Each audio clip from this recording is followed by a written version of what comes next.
tolak sekretariat dalam Wani Dogiai kepentingan 0812. Kemudian tema tolak pemekaran mobil raya, tolak PT ilegal mobil, dan tolak penerapan militer organik dan non organik. Latar belakang pemekaran 4 provinsi di Papua adalah murni mempertahankan eksistensi kolonialisme Indonesia di Papua. Maka negara Republik Indonesia tidak lagi bertobat untuk menekankan kabupaten salah satunya Moberaya di Pulau Papua. Ini masih semakin ramai dengan berbagai pemekaran baik itu kecamatan, kabupaten maupun pemekaran provinsi ini. Menurut pemerintah pusat itu bisa menjawab berbagai persoalan yang ada di Papua, tapi hanya menambah masalah di atas masalah. Sekalipun masalah-masalah yang dihadapi warga di daerah telah diakomodir, dirangkul, disatukan dalam UU No. 21 2001 tentang otonomi khusus OSUS bagi Provinsi Papua dan Papua Barat saat ini.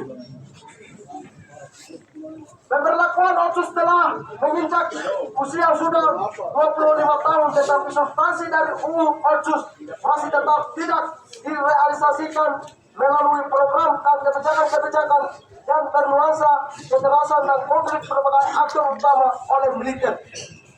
Kita tidak pernah atau jangan menyaksikan bahwa pemerintah masih mengembangkan program pemekaran sebagai solusi untuk pembangunan Papua. Karena itu, pemerintah sudah harus menganggap pemekaran kabupaten dan provinsi sebagai solusi utama untuk menyelesaikan konflik Papua dengan tujuan utama yakni kesejahteraan dan kemandirian rakyat Papua. Sambil mengamati banyaknya pemekaran di Papua, baik Papua di bagian pantai maupun pegunungan, pemerintah Dogiai melalui tim pemekaran kini masih memperjuangkan pemekaran mobil raya.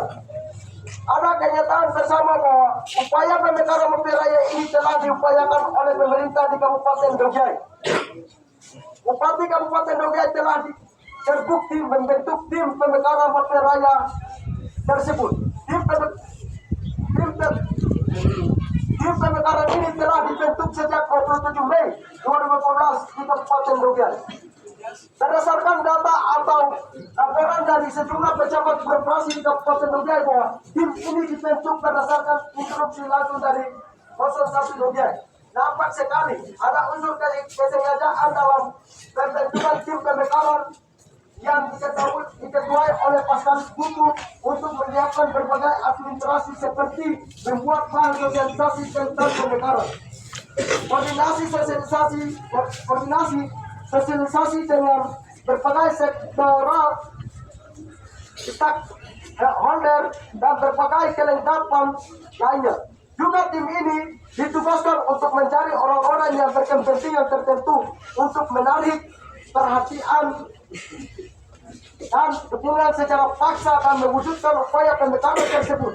Maka pemekaran mobil raya ini kini telah dikerjakan secara diam-diam untuk meminta persetujuan kepada Menteri Dalam Negeri tanpa mengadakan dialog atau persetujuan masyarakat setempat.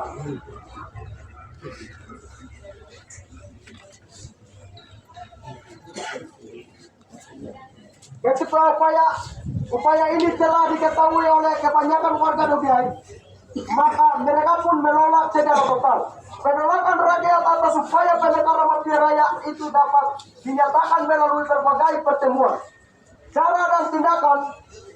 Penolakan dari kawan-kawan Jubi edisi Sabtu 24 bulan 11 2014. Bahkan sampai sekarang pemerintah pun tidak henti-hentinya memperjuangkan pemekaran mobil raya daripada mengurus upaya penyelesaian berbagai masalah daerah.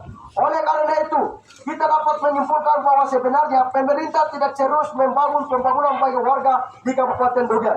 Tanggapan kritis atau upaya pemekaran mobil raya. Untuk menanggapi realitas upaya pemekaran di atas, kami tidak mau basa-basi atau tidak mendikte pemerintah, tapi kami hanya mau menyatakan sikap tolak secara total atas pemekaran tersebut. Semua rakyat Dogiai, tokoh agama, pemuda, perempuan, tokoh adat bersama kami mahasiswa Dogiai se-Indonesia dengan menolak tegas terhadap upaya pemekaran mobil raya tersebut. Kami tolak pemekaran secara 100%. Karena penolakan kami ini telah dijamin secara baik dan mendasar oleh UUD yang berlaku di negara Republik Indonesia, NKRI, di antaranya UUD 129 tahun 2011 bab 3 pasal 3 telah berbicara tentang syarat-syarat untuk menjadi satu kabupaten itu belum lengkap seperti 1. Kemampuan ekonomi, 2. Potensi daerah, 3. Soal budaya, 4. Soal politik, 5. Jumlah pendudukan, 6. Luas daerah. Berdasarkan kajian di atas ini, maka kami serta pelajar mahasiswa Indonesia menyatakan dan berbagai aspek sebagai berikut. 1. Aspek politik, menolak dengan keras segala bentuk pembentukan daerah otonomi baru di Papua, terkhususnya pembentukan Kabupaten Mafia Raya. 2. Dewasakan lebih dulu Kabupaten Induk, Kabupaten Dogiai dalam segala aspek pembangunan, baik ekonomi, pendidikan, kesehatan, tata kota, pembangunan infrastruktur, dan aspek lainnya. Kami melihat belum ada kesiapan sumber daya manusia yang cukup dan matang di wilayah Mafia untuk dijadikan sebagai tolak ukur pembangunan serta kemajuan suatu daerah. 4. Kehadiran Kabupaten Mafia Raya akan menghancurkan tempat-tempat keramat yang dari dulu hidup dalam kedamaian dikarenakan ada antropolog orang asli Mafia yang dapat bekerja melindungi itu. 5. Kehadiran Mafia Raya akan membuka pintu kepunahan alam serta manusianya dengan kehadiran militerisme, kapitalisme, dan imperialisme, dan serta meneruskan tempat-tempat sakral di wilayah Sumapitoa atau Kota Mafia. Jangan mencari kesempatan dalam kesempitan rakyat Papua sedang dalam trauma demi COVID-19 dan masalah rasisme.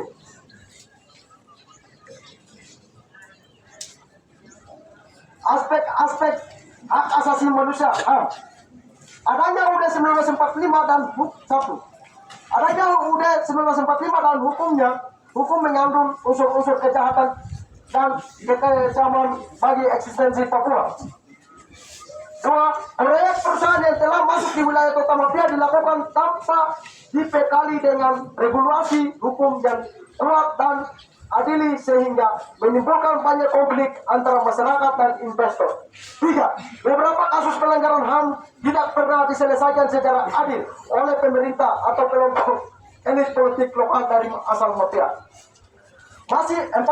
Masih diadilinya aparat militer pada pengadilan militer menimbulkan kebal hukum dan tidak dapat dipantau oleh masyarakat atau korban secara terbuka. 5. Masyarakat yang diberi stigma separatis, tindakan tidak diberikan dana respek karena label separatis, KKB, KKSB, OTK, OPM, KNPB, monyet, rasis, tipus, dan hutang lain-lain. Aspek keamanan. Pemerintah desa melalui adanya kabupaten masih tetap membunuh masyarakat dan generasi muda di Papua melalui pendekatan keamanan dan tindakan represif. 2. Adanya rencana pendekatan Mafia Raya merupakan wujud konkret dari pendekatan militer yang sudah tentunya membunuh rakyat dan menghancurkan tanah arat Kota Mafia. 3. Pemerintah Indonesia baik pusat maupun Kabupaten Dogiai masih tetap menerima 5.000 masyarakat asli setempat sebagai PPP di daerah. 4. Pemerintah Indonesia masih tetap melibatkan masyarakat adat Kota Mafia sebagai nemisi, dinayahili, pembunuh bagi rakyatnya sendiri. 5. Kehadiran aparat militer yang berlebihan dan penggunaan fasilitas militer di ruang publik menimbulkan teror terhadap penduduk, terutama orang asli Kota Mafia. 6. Aspek pemerintahan. Program KB sudah jelas-jelas merupakan program pemusnahan terhadap etnis orang asli Kota Mafia, Papua. 2. Kehadiran pemerintah dengan segala kebijakannya menggantikan bahkan menghancurkan eksistensi orang Kota Mafia secara total. 3. Pemekaran provinsi dan kabupaten atau kota yang dilakukan demi kepentingan kekuasaan politik dan birokrasi, bukanlah demi kepentingan rakyat yang tidak tahu apa-apa. Dana otonomi khusus dan dana pembangunan lainnya dikuasai oleh aparat pemerintah termasuk warga non Papua. 5. Perebutan kekuasaan menjadi masalah utama karena terutama pihak melalui investor dan perampasan hak wilayah.